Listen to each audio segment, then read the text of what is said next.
Hello, everyone. So glad to be back in New York and seeing all of your lovely faces.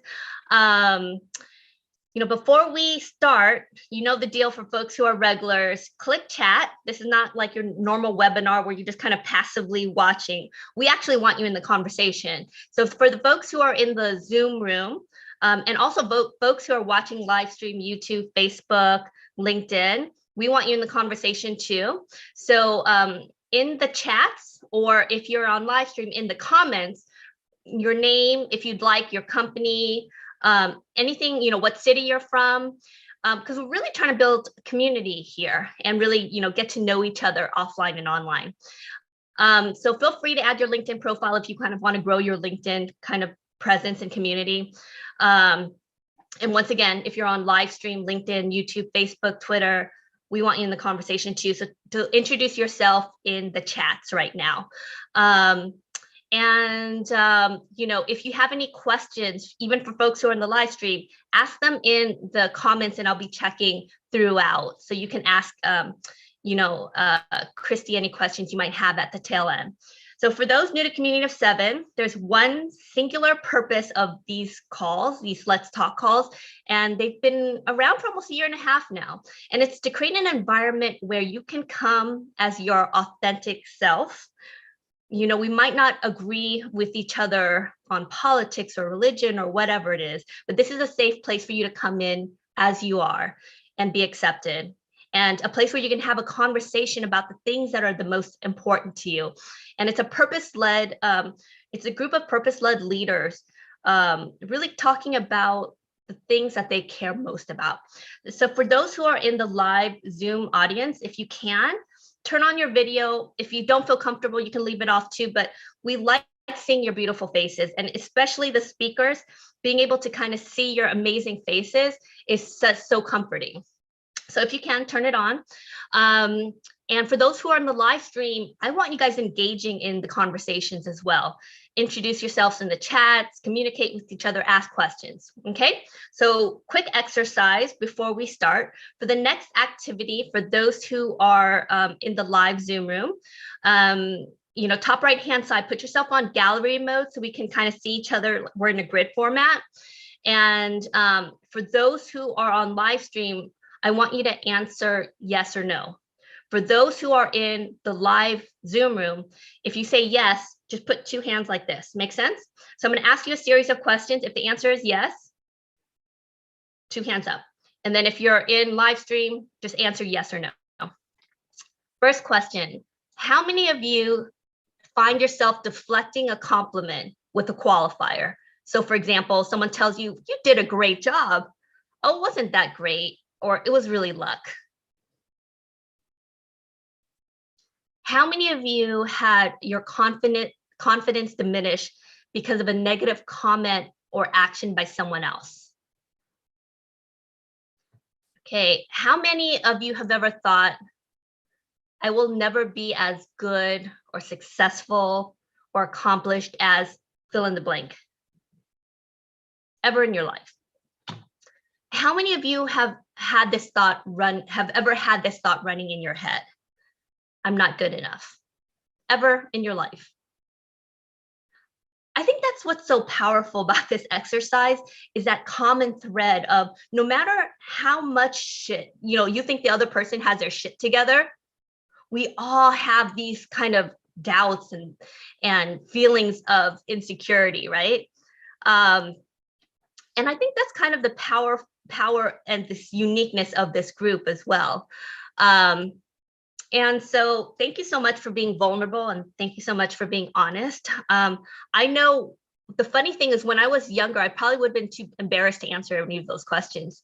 So it almost takes a level of confidence in order to be authentically yourself and be vulnerable.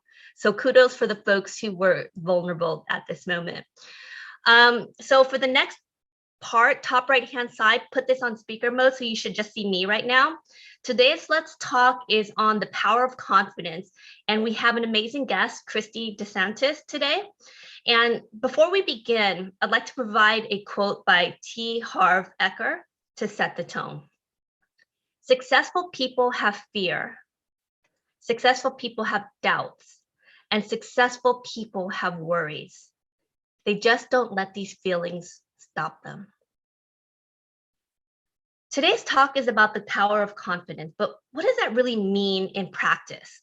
So a helpful question you might want to ask yourself is, what are the fears, anxiety, and worry that are holding me back from being all that I can be? So anxiety can be a powerful force that can stop you in your tracks. I have a personal belief that you can't really have anxiety and fear and, really be on that road of confidence. You really have to work on the anxiety first.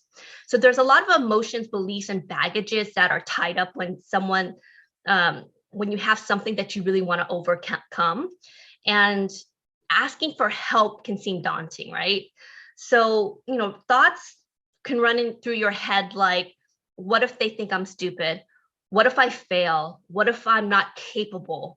What if I'm not pretty enough? What if they laugh at me, right? I mean, nod your head if you've ever felt this way, right? I know I have throughout my life. We look at people who seem to have their shit together and we think, where did they get all their confidence? And what I want you to know is this: you're not alone, right? Everyone who is on this call, you probably gravitated towards this call on confidence for a reason. Here's the irony. Listen, okay? If you have the ability to doubt yourself in the first place, once again, let me repeat this. If you have the ability to doubt yourself, you're probably smarter and more qualified than you think. And there's actually a term for it. So the Dunning-Kruger effect illustrates that with people with lower intelligence actually have greater confidence. The irony, right? Mind blown, right? So basically the fact that you doubt yourself in the first place means at the very least, you have the smarts to think critically and consider opposing arguments.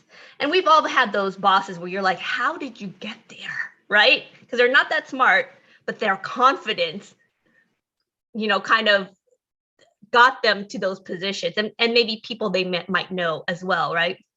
So what I want you to know is that the lack of confidence, imposter syndrome, doubting yourself impacts almost everyone.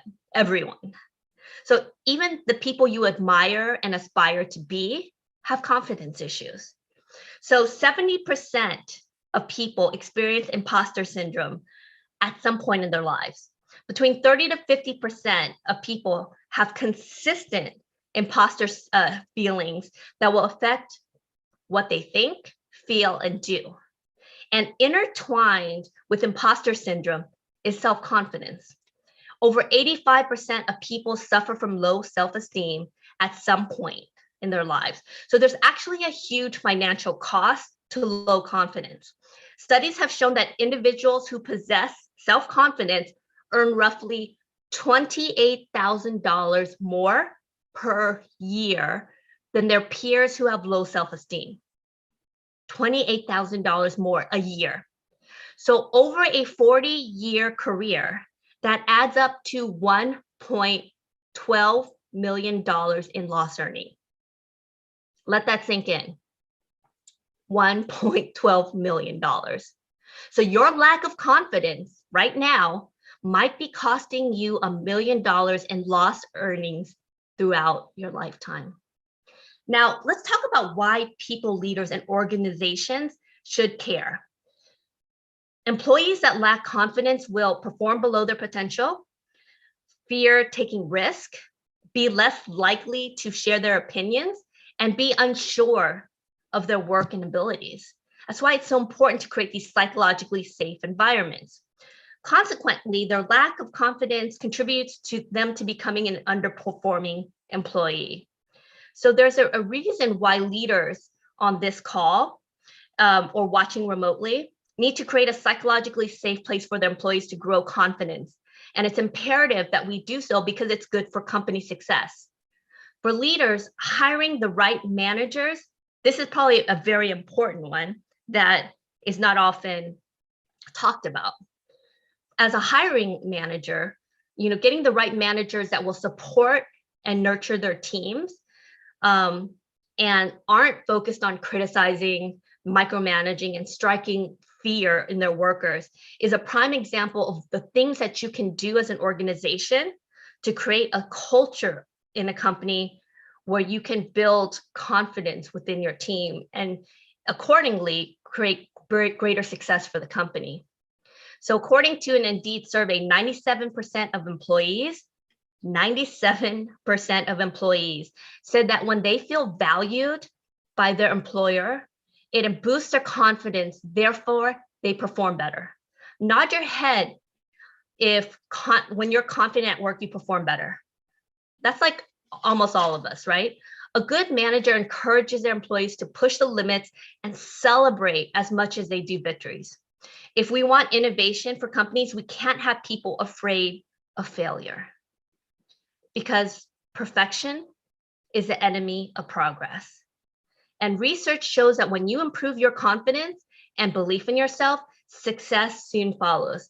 You lower your stress levels, you increase your career satisfaction, and you get paid what you're worth because you know what you bring to the table.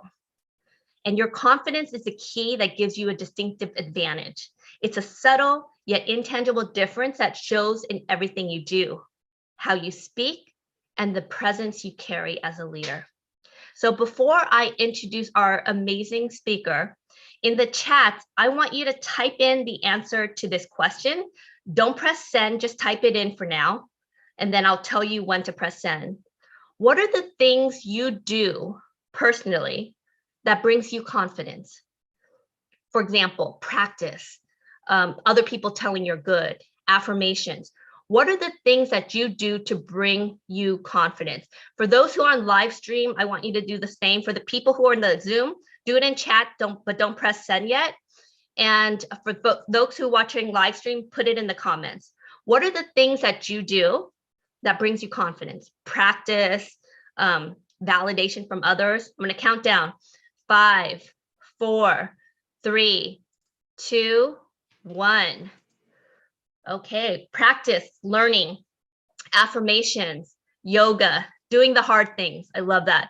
Creating a process around something, ultimately making sure I get extra prepared, feeling valued, seeking feedback from those around me, positive self-talk, and looking at LinkedIn and the comments. There's a similar kind of comments as well, connecting with former colleagues, writing things out.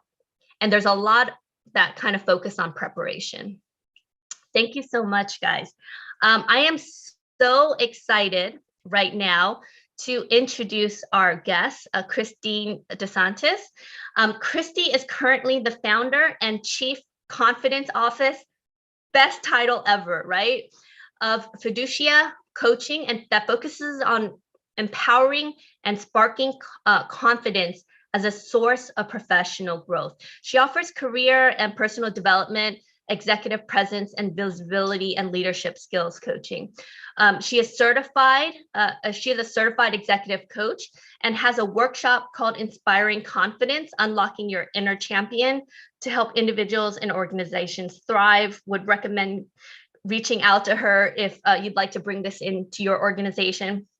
Prior to Fiducia, Christy served as a marketing and communications executive at Fortune 500 companies and agencies. Most recently, she was a vice president of marketing of health solutions at WW, formerly Weight Watchers, and had leadership roles in iconic brands like Unilever, and where she served as a vice president. And also she served as a vice president at Fallon Media. She's a graduate of Loyola University, Maryland, and has her master's in communications public relations at Iona College. Christy, welcome. I've been waiting so long. I think we booked this like 4 or 5 months ago when our good friend Meeta Malik introduced us, but I'm so excited for this talk. I think it's much needed. First question for you, why is the topic of confidence, and particularly at work, because I think a lot of the folks here are kind of focused on work, but personal as well. Why is it so important? Yeah, hi, Lan. It's so great to see everyone here. Thank you so much for joining. I think The fact that there are so many people joining today is a testament to why this topic is so important. So first off, I would say, I think to Lan's point earlier, we've all been through it in some way, shape, or form. And I can tell you, having been in the corporate world for nearly 30 years, I dare to admit, I've seen it firsthand quite a bit. But let's first level set on something and what confidence is versus what confidence isn't. Okay, so confidence isn't bravado, and someone who may seem very confident isn't always competent, right? I think we all have learned that. Confidence is really about our belief in our abilities. And that's meaningful because it can help propel us to make choices, to be decisive, to take chances, and more. And although often used interchangeably, self-esteem is a little bit different. They aren't the same exact thing. Self-esteem is belief in yourself, whereas confidence is belief in your abilities. And I'll be focusing for the purposes of our chat today on confidence, and particularly how it relates to our professional worlds. And it's really interesting, but confidence at work has been a bit of a controversial subject at times, right? I mean, we've all seen articles and heard things that some say it isn't really an issue, others say it's only a problem because society and others create it for us. And I'm not here to say that we should place sole accountability on ourselves to solve the confidence problem, right? It isn't just about what's happening to people on the inside. There are certainly external factors that abound, right, that affect our confidence, and others should be held responsible to help fix it. And I think Lan already spotlighted a couple of great reasons from a business perspective for why this is so important. And it relates to the bottom line, as well as employee satisfaction and the health of the company overall. But we'll discuss a little bit of both today, both about personal confidence and as well as what leaders do and can do. And I'll expand a little bit on what Lan just mentioned. But a lack of confidence can affect us in so many ways, right? It's everything from keeping us from applying for a promotion or asking for a raise, even though we know we deserve it, to speaking up and being more vocal in meetings, right? Lan just pointed out some really interesting research, and there are a variety of different studies out there. One of the studies that was conducted by a group called My Confidence Matters, which surveyed about 2,500 people, said that about 70% of people admitted to regularly lacking confidence in themselves when it comes to their careers and speaking up at work specifically. And that's seen across the board, regardless of your industry, sector, size of your business, or your job title. So if you think about that for a second, 70% is nearly 3 out of 4 people at work. So with that large portion of the workforce affected, it certainly means that business can ultimately be affected as well. And as Lan pointed out, that means, certainly high performance is related to confidence. A lack of confidence can be associated with stress, and stress alone can cost a business over $300 billion a year. And, to Lan's point earlier too, Indeed did some great research and showed that, over 90%, 96, 97% of workers said that they're likely to stay at a company if they felt confident in their roles. So, supporting and boosting employee confidence is not only the right thing to do from a personal perspective, but it's also good for business. And that's just one piece of the pie when it comes to why it's important. So before I ask your next question, I want to kind of tie it to a hypothesis that I have, and excuse my French, right? But how tied is confidence to not giving a shit about what other people think? Because for me, I feel like my confidence came once I stopped caring what my boss thought about my performance. Or like, for me, it was just kind of like I spent so much of my early 20s and even in my 30s caring so much about and feeling kind of like evaluated. And I think about my daughter as well, right? She's 7 now, but her confidence is to the roof, right? Like she wants to kind of do all these like, be on American Idol and do all these things. And, I have to catch myself because I'll say something like, well, you need training, or like the adult kind of like, squashing people's dreams. And I think about like how for many of us, our confidence is kind of squashed by other people's inputs. Like for me, going into corporate world and having like, bosses who, gave bad feedback, or who had low self-esteem, and so they treated their staff a certain way. And so how much of that confidence is also kind of I guess muting the noise from the outside? Yeah, I think it plays a big part, right? And to your point, ultimately, when we have people around us who are supportive and who help elevate us and give us both constructive feedback, but also positive feedback, and remember to do so in balance, right? I think that can all help. I will stress one really important thing. And if you don't remember anything else from our chat today, I hope that you all really remember this one thing. Nobody, and I mean nobody, has it all figured out, right? So despite how they may seem, everyone is constantly learning. Everyone has room for growth. It is okay not to have all of the answers. And we need to stop comparing ourselves to others, because there is no one bar or standard to meet. And just because someone has a different experience or a different journey than yours doesn't make them better or smarter or more adept at their job than you.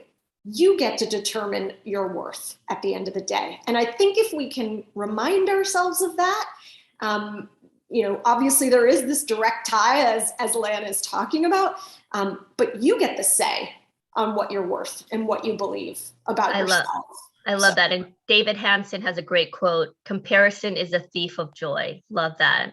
Totally. And one of the things, piggyback to what you said about being careful of who you surround yourself with. Like as I've gotten older, like my bullshit meter is just so much more in tuned, where, sometimes when you're around people who are insecure, they in turn will say things to undermine, you as a person. And so like, one of my favorite quotes is from Jim Rohn, "We are the average of the 5 people we spend the most time with. So accordingly, choose wisely," right? And I've always been very cautious, especially as I'm getting older, is to really hand select who I spend time with. And when I say, like, one of my best friends is Mina Malik, who we both are good friends with. And it's like, these are the people who are just like, you can do it. Like, you want to surround yourself with people who kind of like breathe confidence, even though you shouldn't depend on that confidence from the outside. It's helpful when you have a posse or crew or tribe that is just kind of believing in you, right? Yes. It makes that difference. So the other question I had for you is, many of us on this call, watching live stream, have felt very alone as a result, and don't really publicly discuss our lack of belief in ourselves and in our abilities. So one of the reasons why I said to the folks, thank you so much for being brave and authentic, because you have to have a level of confidence in order to be that authentic and showing your flaws and your sometimes your lack of belief in yourself. What are some of the reasons why people, and especially women, lack confidence in the workplace and don't talk about it? Yeah, there are so many barriers to high confidence. Stressful, unsupportive, toxic work environments are a huge reason for lack of confidence, and especially bad bosses, which is one you mentioned earlier, Lan. And, you may have been penalized for things at work in the past, and that may have created this environment for you. Culture means a lot at work. And so I do think that's potentially a big barrier and a potential reason for lack of confidence.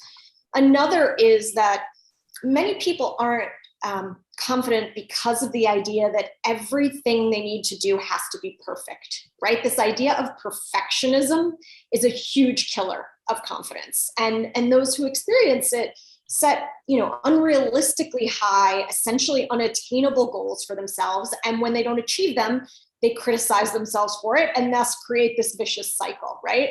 It's one of the reasons why people don't like putting themselves outside of their comfort zone. They're worried they won't get it 100% right. And I think one of the ways to combat this is to shift our thinking to progress instead of perfection. And every time you achieve a small win and make progress towards your end goal, you feel good about yourself. That journey of small wins should be the focus versus being perfect. One of the reasons I personally struggled with confidence is also fear of failure. Right. And this can come from our own self-limiting beliefs or from learned experience where a bad boss may have, given us a bad performance review, et cetera. I think the good news is that failures often lead to better outcomes in the long term. So despite the fact that it's pretty traumatizing in the short term and it's very frustrating, you can always learn something which can be applied to the future. And the more risks we take, the better we get at doing it, because there are a lot of risks that will turn into successes. And we realize very quickly that the world doesn't end just because we've made a mistake, right? And I love that, Lan, you keep bringing up quotes from people. I love the quote, "So far, you've survived 100% of your worst days." And I think that really rings true for me. One last point, I think for women in particular, all of this can be accompanied by feelings of having to adapt the way they show up at work, and that they have to act differently to fit in and be like one of the guys, if you will, that they can't show up as their authentic selves. And that can have a big impact too. So, I often refer to lack of confidence at work as a hidden barrier, right? We don't tend to talk about it much for lots of reasons, but there are a few that stand out for me. The first is that we can feel ashamed or don't feel that we can be vulnerable at work. And for those of you who are interested in this, Brene Brown talks a lot about it. She's one of my favorites. She's one to follow and to read about more about vulnerability at work. It can be isolating, and we don't know if others are experiencing it. So we are hesitant to be vocal about it. And finally, I think we worry what others will think, to the connection you made earlier, and that it will ultimately diminish our value in other people's eyes as well. So I think those are some of the reasons why we don't tend to talk about it much. Yeah, and it's interesting because it's really kind of tied to authenticity as well. Because earlier in my career, there was a lot of times where I was kind of whether I was the only woman or I was the only woman of color. And I felt like I had to kind of talk, piggyback on what you said, be like the rest of the guys or the rest of the executive suite. And so, you had to be tough, you had to be strong, definitely not show emotions. And it's so interesting because now that I'm kind of past that stage and I'm actually doing training and talking to people, the teams that when you're looking at your direct reports or your staff, they want you to show vulnerability. They want you to show your weakness. They want you to show that, when you show your imperfection, it allows others around you to show their imperfections, and it makes it okay, So one of the things I started doing, in meetings is, admitting, I made a mistake. I'm so sorry. Let's pivot, because it allowed everyone else to also make mistakes, that they didn't have to be perfect.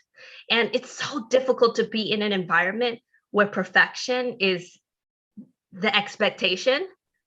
And so when I started moving into more of the startup world, where you're supposed to test, pivot, test, pivot, it was almost like you're going to fail, and you want to fail because the more you fail, the more you learn about your product. And it was such a different mindset. And it really kind of changed my frame of thought. Marie, you have a great question. Do you want me to ask your question, Marie Taylor? Or do you want to unmute and ask your question? Because I think it kind of lays perfectly to what Christy was asking. All you need to do is unmute, Marie. Okay, yeah, sure. Just sometimes, how are we supposed to, forgot my question. Sorry. Learn from your mistakes? Yeah, there we go. It's almost how do we learn from our mistakes if we're not allowed to be imperfect? And so, I find that nobody's perfect, Yeah, it's a great question. There's this sort of fine line and balance, right, between being allowed to take risks and being allowed to fail versus, trying to get everything 100% right all the time at work. And because quite frankly, we get praised for being successful. So, there's a lot to be said about performance culture that still exists in companies today.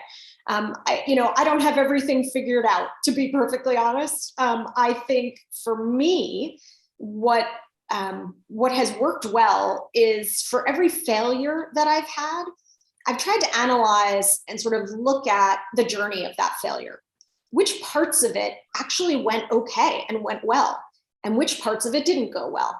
And how can I then take that as a learning opportunity that I can describe to others as such, right? So maybe we didn't get the perfect result we hoped for. Maybe we didn't get all the way to bright, but here are the things along the way that got us some really important insights or information or things that we can now apply to a different project, right? So there's always something about a failure that was actually a success. So sometimes it's about reframing along the journey that helps to make it a little bit easier to swallow and also to present to people. I think for those of us on the call who are leaders, I think the best leaders are the ones who encourage people to take the risk and fail, right? And be okay with it.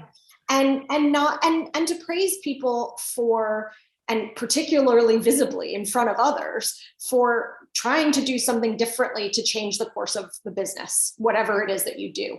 And so, I hope that more leaders will start to take on that attitude. And, I alluded to progress, not perfection earlier. I think more leaders are starting to believe in that, particularly if you, work in the digital world and others, because you can't get everything done in a moment's time. And PS, we could work 24/7 and still not get everything done, right? And let alone perfectly. So that's just, a couple thoughts. And Lan, please jump in if you have any thoughts as well. No, Jaleese has a Harrison. Hi, Jaleese. Has a great quote. The world doesn't end just because you've made a mistake, which is so true. And I think the thing is, you can't grow and you can't learn unless you make mistakes and unless you failed, right? It's kind of one of those things where that's the path. That is part of succeeding, is to be able to kind of, learn from your mistakes, right?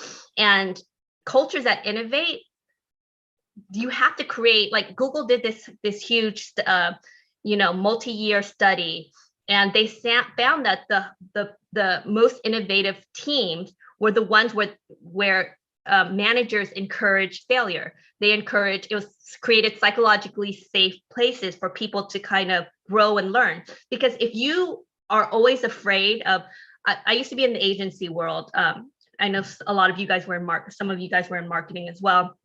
And in the agency side, I remember being at McCann, and whenever something went wrong, everyone would always just say, I could get fired over this. And that was kind of like the tagline, of the whole, this fear, I could get fired.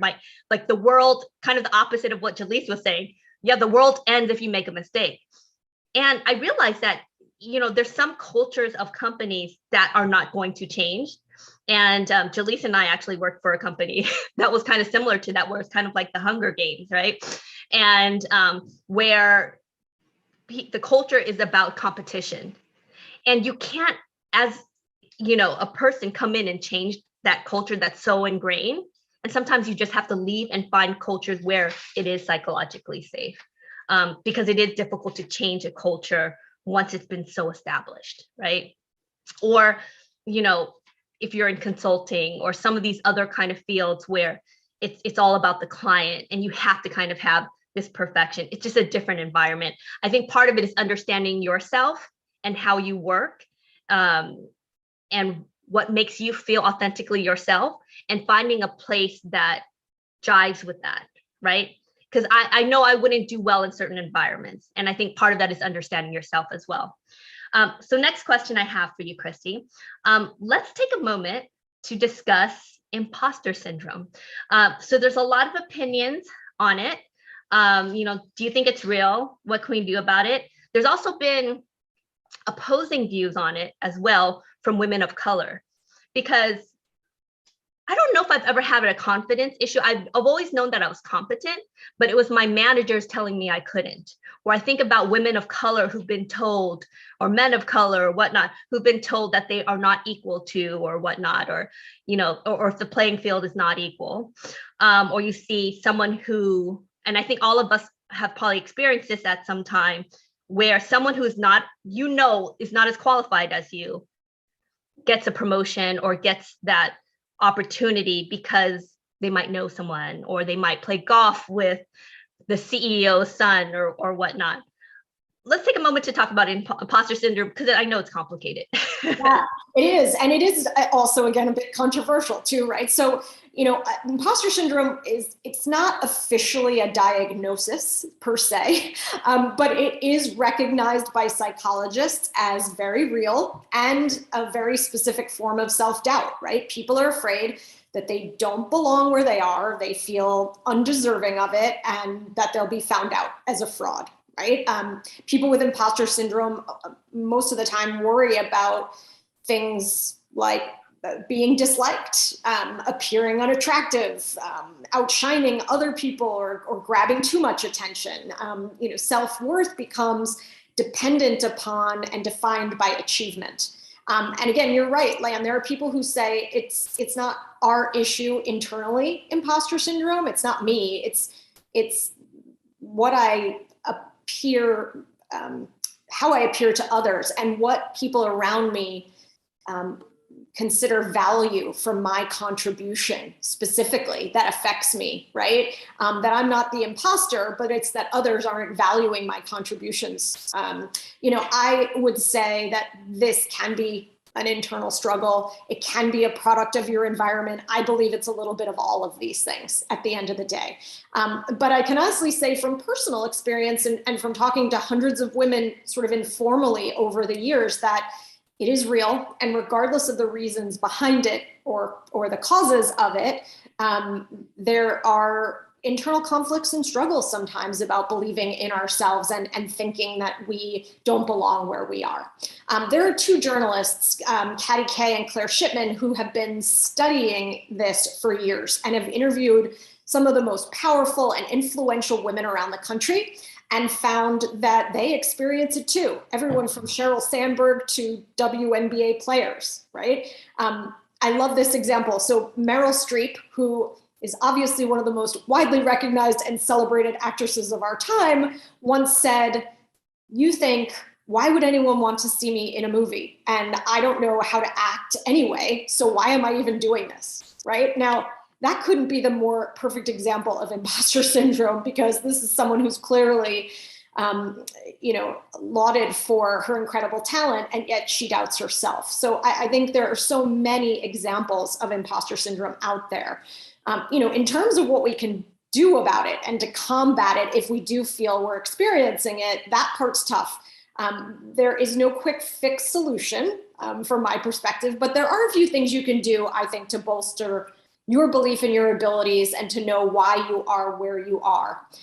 The most important one is to remind yourself of the strengths you possess and your achievements. We often neglect our past accomplishments as if the fact that they are in the past means they no longer count for whatever reason, and they definitely count.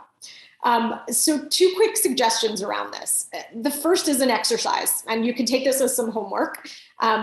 Take 10 minutes and put yourself on a timer to just write down everything you've accomplished in your life, and any and all successes, from learning to ride a bike or learning how to swim to receiving a college degree or a promotion at work or having kids or running a marathon, whatever it is. And you will quickly find that this list fills up a page and more in just 10 minutes. Hold on to that list, and then each year add to it with what you've done most recently. And you can continue to see how your successes add up and that you have a lifetime of achievement to be proud of. And that's part of the reason why you are where you are.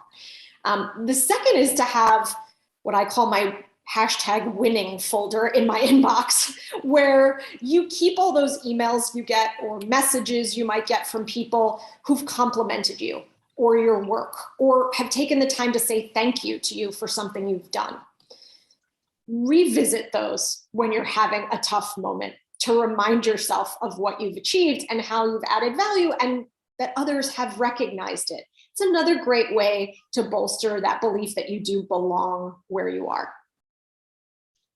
Love that. And so I'm going to ask you a question. I'm actually, because it's kind of related, going to have Josh, who asked a really good question, unmute and ask his question. Let me start and then have Josh kind of, if you feel comfortable, Josh, unmuting and asking a question, because I think it's important and interconnected to what I'm going to ask.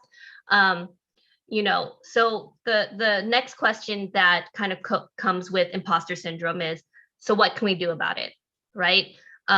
Do you have tips, like practical tips? You mentioned the whole kind of writing the list as an example, other tips that, in terms of how we can overcome it. I love that tip. If are there any more? Because I think people like to have, Yeah. I think you mentioned really focusing on who you surround yourself with, right? Yeah, anything sure. else?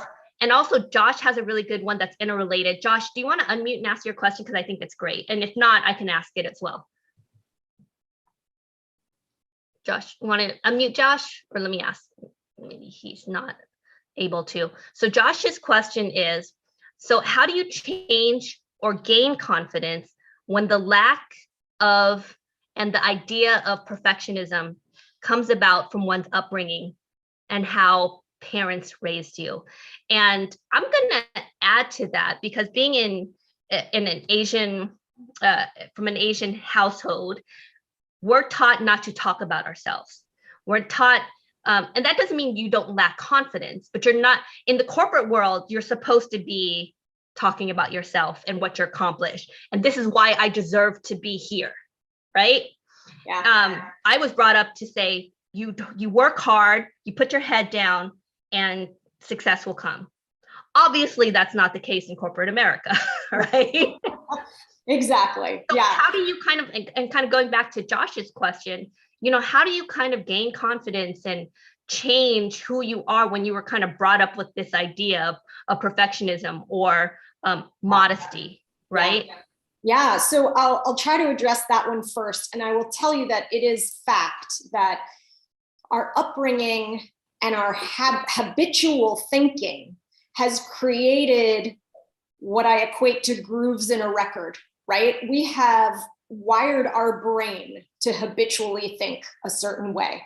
And there's somebody named Dr. Joe Dispenza, for any of you who haven't read him or heard him speak before. He's got a great book that talks about how you can rewire your thinking and rewire these habits that have been ingrained in us, from whether it's growing up and our upbringing to even our own self-limiting beliefs. I definitely recommend reading a bit more about him, but I'll give you one concrete example of what I've done. I have this inner self-critic that has come from perfectionism, upbringing, a lot of different factors. And at the end of every day, I tend to sit down and think about all the things I did terribly during the day, right?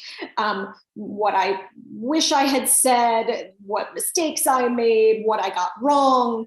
So one of the tips I have is to encourage everybody to try something. And that is, at the end of the day, ask yourself the question, what went right today?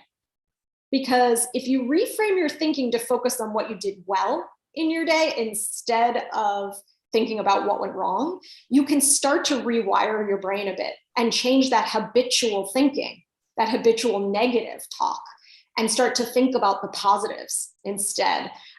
So I'd love for everyone to go off and try that at the end of the day, to try and think about the questions differently, to quiet that inner critic by asking yourself, what did I do well today? And it doesn't come naturally. Trust me, it takes a lot of practice and a lot of time. But that's one of the ways that I've been working on overcoming it. A couple other tips. Find yourself a peer mentor. Most people see mentors as those who are more experienced than them or more senior to them, but a peer mentor can be just as helpful and sometimes more so, since that person is often going through the same struggles you are at the same time. You and your peer mentor can really elevate each other, show each other that you're not alone, and really importantly, be authentic and truly open with each other, which you may not otherwise do with someone who's more senior as a mentor, right? So I highly encourage you finding a peer mentor that you can trust, that you can speak with openly, and who can also kind of hold up a mirror to you and say, hey, would you say that to me? Why are you criticizing yourself that way? You wouldn't tell me that, right? So they can also call you out a little bit when you're getting into that habitual thinking. Many of us, I want to talk to you about what, Lam, you brought up before, and that's not being comfortable talking about ourselves. I was raised the same way, right? It takes practice and it takes time. But there's one way you can subtly build up that skill, and that's by starting with complimenting and elevating others around you, which also helps you build your own belief in yourself as a leader. And P.S., we are all leaders, regardless, no matter what your title is. Everybody on this call is a leader in some way, shape, or form. So think about that. Send an email to somebody's boss, letting them know how helpful that colleague has been. When you share project updates with your manager or other leaders, illustrate examples of how specific people have done other things on the team that are creating success. So putting the spotlight on others can help you practice how to frame up accomplishments so that when it's your turn to do it for yourself, you may feel a bit more comfortable at it. I love that. I love that tip. It's funny because when I talk to friends who, and it always inevitably happens, they start self-talking them out of situations. Well, I'm not really qualified for that. And I just I pause and I'm like, what would you tell a friend? Right. And they're like, I would tell them to go for it. I was like, okay. That's right. That's right. Sometimes it's so much easier. And I do this a lot because if you guys have seen my posts, I'm very positive, but a lot of that is for me too, because I go through my own self-doubt, right? And so we sometimes need to be our own biggest cheerleaders, right? Yep. And it's hard to do, right? That's where the peer mentor comes in, because they can help cheer you on as well. The last tip I'll give, and I use this regularly now, and that's to know your 3 things. And what do I mean by that? So one of our fears is having to talk about ourselves, and in particular, what we're good at, right? What if I met the CEO of my company in an elevator and they asked me about myself? What would I say? What if I met Oprah in an elevator? What would I tell her? What would I say in my performance review? How do I introduce myself at a party or a networking event where I don't know anybody? It can be overwhelming, and can also create a lot of internal stress, because many of us feel like we don't want to brag. We don't want to sound aggressive. Women often are chided for that. So instead, you can have your pitch ready. What are the 3 most important things that you want people to know about you? And so by knowing that and practicing it, you feel much more confident in situations that might otherwise cause uncertainty, right? So when I introduce myself to somebody new, there are 3 things I tell them, right? One is I'm a storyteller with an inner science geek, right? That's my marketing background in healthcare. My purpose is to spark confidence in others. And the 3rd thing I tell people is that, I don't have kids of my own. I don't have a family, and I made that choice consciously, and I'm really happy with it. But I'm the favorite aunt to a 6-year-old niece and a 9-year-old nephew, right? So I have that memorized in my brain because it makes it so much easier for me. I don't have to worry about what I'm going to say because I already know it. So having your sort of elevator pitch planned is great. It's a great tactic. I love that because, as a founder, or if you're ever working in a startup, your pitch is so important. What's your 2-minute pitch, right?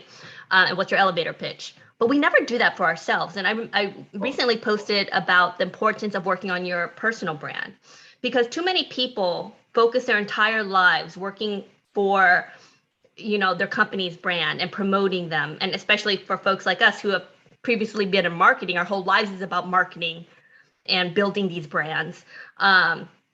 or we're wearing logos from companies like Gucci, Nike, or whatever it is, but we never stop and look at our own personal brand. And so I have so many executives who, especially this past 2 years, got laid off suddenly, had worked at a job for 20 years. And they're like, well, I haven't been networking because I was just focused on the brand. I didn't work on my own personal brand. I didn't do all of these things. And so now after 10, 20 years at one company, they're now starting to look at their personal brand. And for anyone who's on this call, what Christy said is so important. Know your brand, be able to promote yourself, because it's such an important part of career and life success. So I'm going to ask you an anonymous question from someone in the chat. What would be your advice? And I think a lot of people on this call could probably relate to this, because I know when I read it, I was like, okay, that's me. What's your advice for rebuilding confidence after having a narcissistic, abusive boss? So I think I see a lot of heads nodding in our Zoom room. Yes. But I know for me, in my early 20s, I was at this agency, and one of my boss in our performance reviews was just saying, you're not a good writer. And he literally just said, you're not a good writer. And for years, I just didn't write. And for those that know me on LinkedIn, I write every day now. And I'm like, because I stopped giving a shit. I was like, I don't care if people don't think I'm a good writer. I'm going to write, right? But it's this whole notion of what can you, and it took me like 10, 15 years for me to start writing again, right? Yeah. What's your advice for rebuilding confidence after you've been gaslighted or had an abusive boss? Yeah, this is probably the toughest of all, right? Because it's knocked us down a few pegs, and we take that criticism to be the end word, right? We believe that person is in a position of power for a reason, and then that position means that they're going to be right all the time. And so we listen to them. I think the first lesson is, at the end of the day, we have to remember that every single person we interact with, whether it's our boss or otherwise, is just a human being. And they have their own opinion, but it's not the only opinion out there. They are an N of one, as we say in science and research, right? The other important thing, I think, in terms of overcoming and rebuilding our confidence back is some of the things we talked about earlier, right? Start asking other people what they think, specific to the comments that were made, right? What do you think of my writing? Do you think I'm okay? Like, can I send you some samples of my work? Like, I'd love to get input from other people, because sometimes somebody's having, some self-doubt because they actually sort of believed that it was true, and now that their bosses said it, they're really reinforcing for them. I think you need to get other opinions from other people about what was said. I think this is a great case, again, in terms of rebuilding confidence, is surrounding yourself with people who can be really helpful and in guiding you, and to talk to your peer mentors or others about what's happened, right? And be a little bit vulnerable. Because sometimes talking it out and saying it out loud, I once had a boss talk about narcissism. After reporting to that person for a while, I changed bosses and I got a promotion. And I saw my previous boss in the hallway, and that boss said to me, "Hey, congratulations on that promotion. We did it." And I was like, wait, what? We did? What are you talking about? Like, this is somebody who's so narcissistic, they're taking credit for my promotion. We're surrounded by this. And when I told that story, in the moment, I was like shocked. When I tell that story out loud to people, I realize how ridiculous it sounds. Sometimes we need to be a little bit vulnerable and talk to others about what we've been through, because either they've been through it themselves, and judging from the question and knowing how many bad bosses there are out there, I bet we've all experienced it. You got to find somebody you can trust to talk through it with, who can give not only empathy, but also some of their own ways that they've been dealing with bad bosses too. So I think, surrounding yourself with people you can trust, that you can be vulnerable with, to talk it out. Sometimes you got to get it out of your head and just get it out in general with somebody else. Find a sounding board who can help you be realistic about that feedback, and then also seek feedback from others to see what they think too, so that you're not just relying on that one person. Love that. I'm going to open it up. If anyone has a question, let me know in the comments, but I'm going to read a few comments from the chat, which are really awesome. Bridget Trusty, stop believing what they told you. Stop listening to anyone who does not have the ability to see your value or worth. We have Grace Brady, only you set your worth, not others. And Bridget, create your own advisory board of people who you can trust. And Tanya, character is who you are. Reputation is who other people think you are. Care more about your character than your reputation. Love that. We have probably room for one more quote. Does anyone have want to unmute and ask their question? Or you can just tell me in the comment. No? If not, I can ask a question. Oh, let me see. Can't see in the comments. Well, let me ask a question for you then. What is a role that leaders and employers can play? And what can they do? And we have a lot of leaders on this call. What can we do to, create a better environment for our employees? Yeah, it's a great question. And I think there's a lot of opportunity here. To the people who talk about imposter syndrome not being an internal struggle, but rather the product of others, et cetera, I think there's a lot of value in that. Many companies still use performance culture as a way to try and get the most out of their employees. But what it really does is create an overly stressful and competitive workplace where many people feel they need to fight over promotions and outshine the people around them. And so I guess I would say, for those of you who are in a position of leadership or power in an organization that still has performance culture as a priority, how can employers better adapt their cultures to demonstrate how much they value their employees and value them working together collaboratively instead of creating this sort of toxic competitive culture, right? So I think shifting a mindset away from, ratings and performance culture can help. I think another way leaders can drive improved confidence is by making their colleagues and their direct reports more visible to senior leadership and generously sharing their time with others. I know we're all busy. And like I said earlier, we could work 24/7, but setting aside time to meet with people virtually or otherwise makes them feel appreciated. Also sharing feedback immediately with them, with both positive and constructive, can be really helpful to people to feel more confident because you're taking time and investing in them. And finally, there's a lot to be said for the way that leaders act, right? If you want to establish trust with your employees and build confidence in them, they need to feel like they can bring their authentic selves to work. They need to feel heard and seen. So listening, and that starts at the top, is also really important from a leadership perspective, I think. If you're going to get trust, you need to be a bit vulnerable and show your employees that it's okay to be authentic at work. So those are some of the things I think we could be thinking about as employers and leaders. So final question, how can we find you? How can we help you? How can this group get more content from you?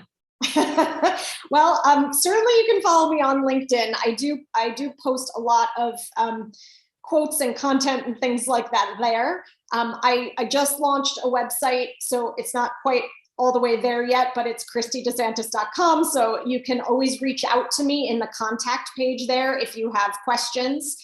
My email address for my coaching practice is in my website as well on the contact page. So please feel free to reach out to me. But LinkedIn is the best way to reach me. If you have follow-up questions or, if you want to bring up a topic, I'd love to continue to chat with everyone. Awesome. And for those, we actually have usually these calls are bi-weekly, but we have another section next week with our dear friend, Amina Malik, in terms of how to find your next how to optimize LinkedIn. What is the title? How to post content on LinkedIn that helps you land your new job, because I know a lot of people are kind of looking these days. So RSVP for that. Our next event is on January 11th. And probably one of the most important things, put yourself on gallery mode right now, top right-hand side. turn on your videos if you can. Unmute yourself, please, for the folks who are in the Zoom room, because I think Christy deserves a round of applause. So unmute, everyone unmute, turn on your videos. Round of applause for Christy. Woo-hoo! Thanks, everyone. I'm so glad we shared this topic together. And thank you for all the great questions and great quotes and comments. You guys have been amazing. Awesome. Such a great bunch. Thank you guys. I love the engagement on the chat. This was a pretty confident group. I love it. Keep it up. Okay. Take care, everyone. Bye-bye. Thank you, Christy. Thank you. Thanks.